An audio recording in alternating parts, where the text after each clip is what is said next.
नमस्कार, आप देख रहे हो P R technical YouTube channel पर वीडियो। तो दोस्तों मैं दिखा रहा हूँ आपको हीरो होंडा स्प्लेंडर गाड़ी की मडगार्ड ठीक करते हुए। देखिए ये मडगार्ड आगे से टूट गई है जिसको वापस रिपेयरिंग कर रहे हैं।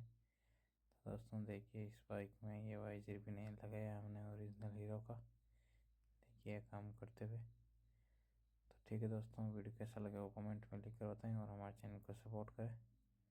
हम आपको इसी तरह से अलग अलग टेक्निकल बाइक के बारे में दिखाते रहेंगे। देखिए तो ठीक है दोस्तों, वीडियो कैसा लगा वो कमेंट में लिख कर बताएं और हमारे चैनल को सपोर्ट करें। देखिए वीडियो पूरा देखें। पूरा देखने के लिए धन्यवाद दोस्तों।